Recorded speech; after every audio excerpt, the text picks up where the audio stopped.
فإن تنازعتم في شيء فردوه إلى الله والرسول.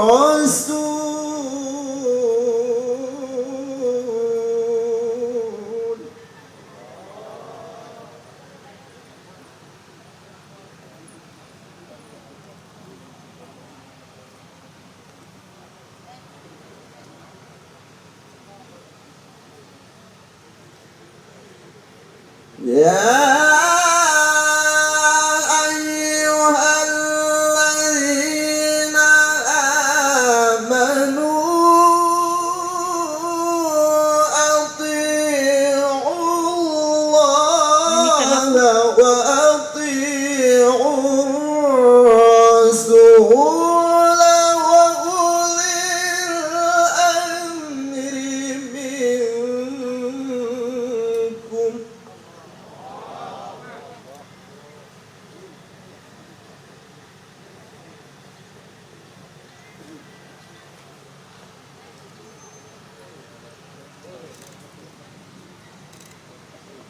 فإن تنازعتم في شيء فردوه إلى الله والرسول إن كنتم تؤمنون بالله واليوم الآخر.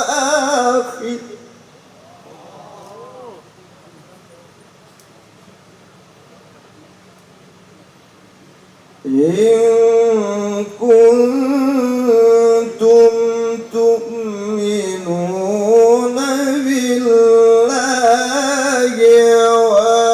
واليوم الآخر.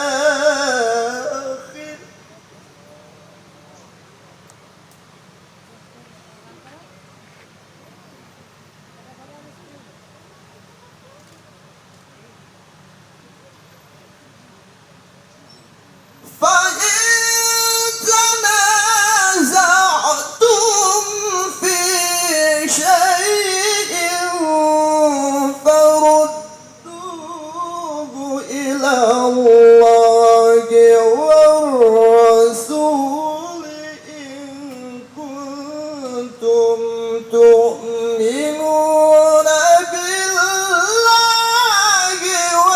واليوم الآخر.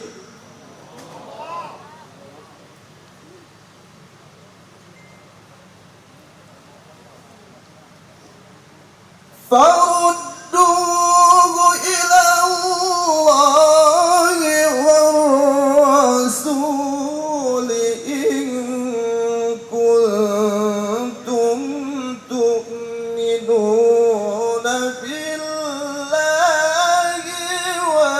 واليوم الآخر. ذلك خير وأحسن تأويلا. صدق الله العظيم.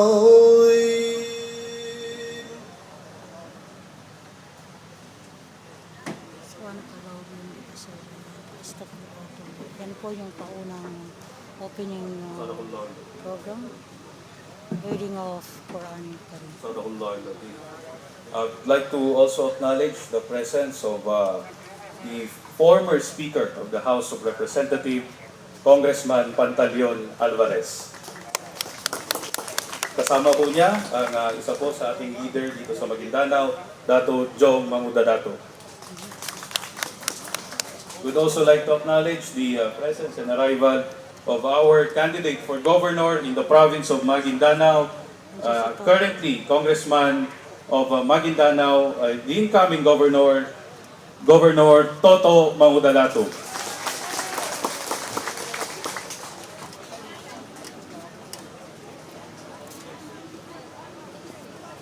I'd also like to acknowledge the presence and arrival of Member of Parliament and our candidate for Mayor in the Municipality of Bandag, MP Toy Mangudadato. Yung naka-pinky siya rito. Yung maliit ang katawan. Makaabay. Kasama ho ang kanyang better half, Mayor and running for Vice Mayor in the Municipality of Bandag, Kanyang Baizian Mangudadato. ano We'd also like to acknowledge the presence of our candidate for the Municipality of Mangudadato, the incoming Mayor, Mayor Freddy Mangudadato.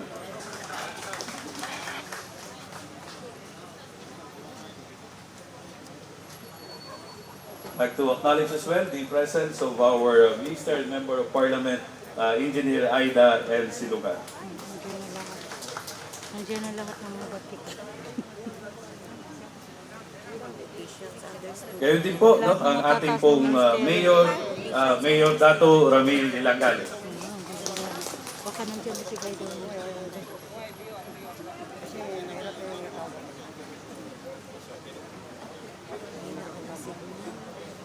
Hindi na-acknowledge usually pa nakita ko. And of course, we'd also like to acknowledge the presence of our Mayor, currently Mayor from the Municipality of Mangudadato and running for Vice Mayor in the said municipality, Baikule, Mangudadato, Taiwan. Kaibigan mo. We'd also like to acknowledge the presence of our Mayor from the Municipality of Upi, Mayor Ramon Piang.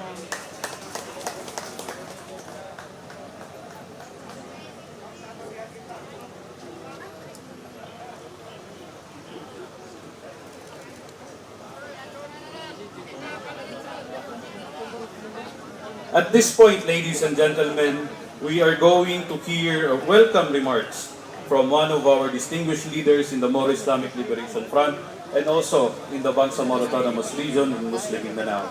He is the Vice President for Central Mindanao of the United Bangsamoro Justice Party.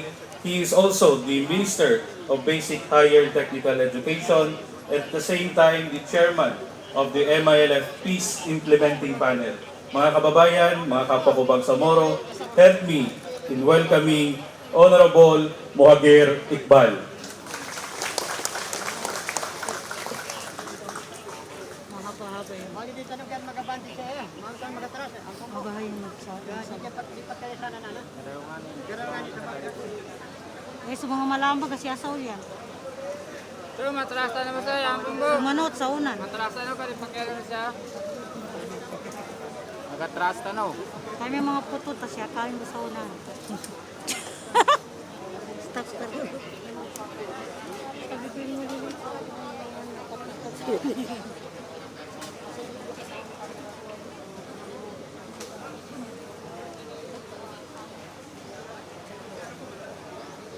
Kaya mami ka pa sa ulo.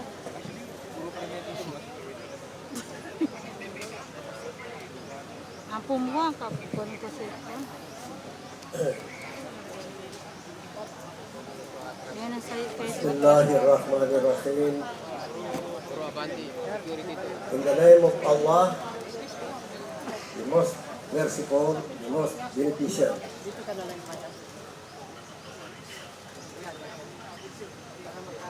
Let me begin by extending my warmest greetings of peace to the Lady of the Hour, Vice President Leni Robredo,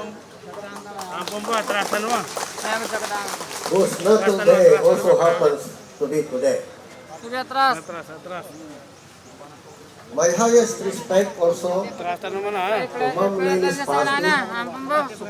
including Davao del Norte Congressman Pantaleon Alvarez, Governor Edwin Tibahin, Ampun mo sa matrasta sa pedo. and I also understand that Governor Ben Ibartone is also Yan coming. po na yun sa palikod. Di makatras sa unan, di makatras sa palikod. Senator Bam Aquino, I'm calling him Senator Bam Aquino because to me he's still a senator.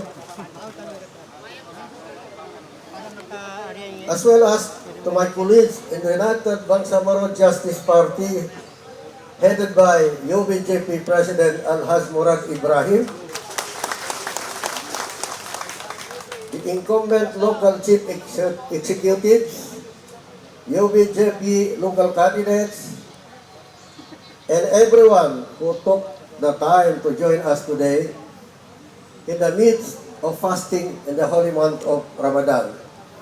Magandang umaga po sa atin lahat. For those of you who know me, you may be well aware that I am careful with my life choices. And I always choose my words carefully. Perhaps it is something harnessed through time as a negotiator. Similarly, the United Bangsamoro Justice Party, as a genuinely principled political party, also took its time in studying the personalities, plans, and platforms of actions of the different presidential hopefuls in the upcoming 2022 national elections. We took particular interest in the style and temperament of the candidates on Bangsamoro issues and concerns.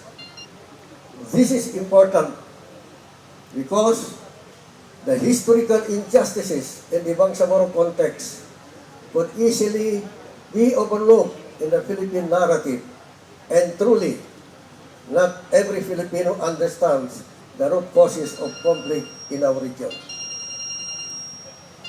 We are fortunate to have had presidents who are and were friendly to the Bangsamoro during their terms of office. Without their strong political will and follow through to their campaign commitments, it is hard to imagine where the Bangsamoro peace process would be at today. Words and promises indeed are a politician's powerful weapon. In the case of the 10 presidential candidates for 2022, we appreciate hearing the words and promises from 2 candidates about their hopes and dreams for the Bangsamoro. To this day, the Bangsamoro struggle continues as we partake in the political exercise of elections, governance, and institution building.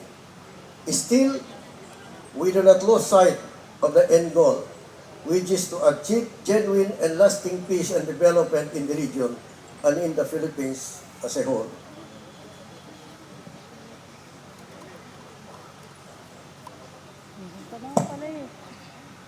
Be it recalled Patasin, pari ka mo.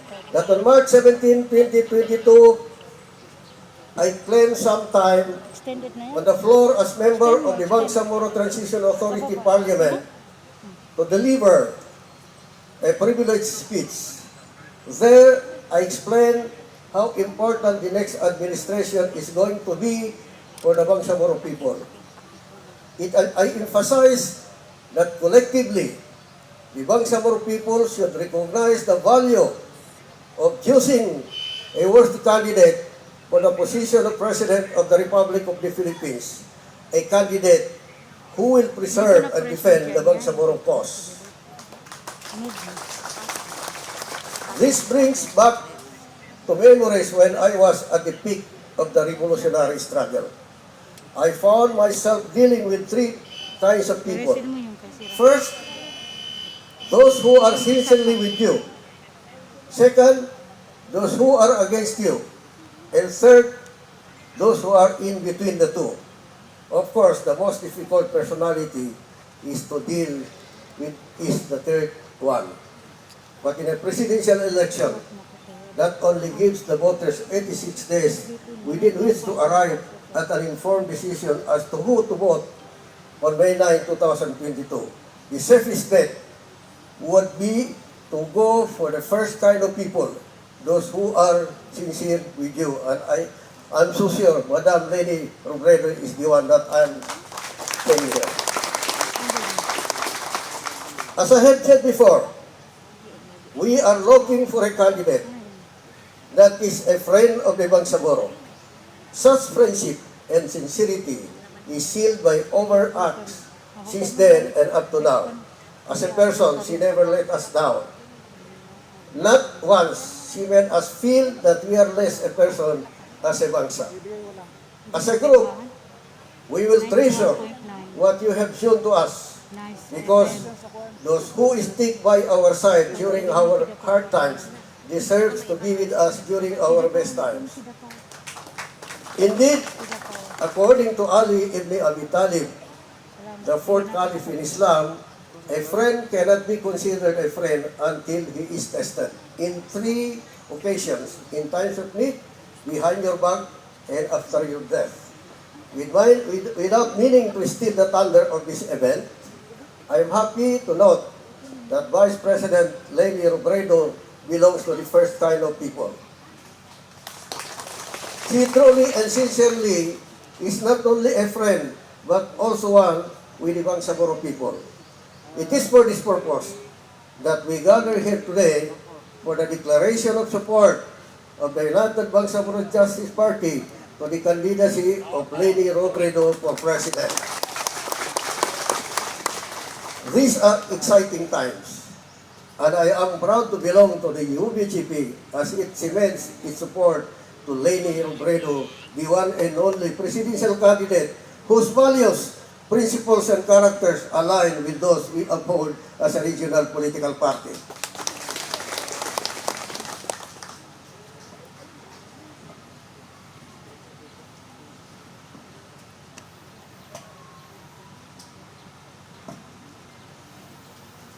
Finally, I want to express my thanks and gratitude to everyone, especially Madam Leni Robredo and party, and I welcome you, everyone and everybody in this occasion. Maraming salamat po. Assalamualaikum warahmatullahi Yan po yung wabarakatuh. Phoenix Minister ng NDHTA, Minister Honorable Muhagir Iqbal.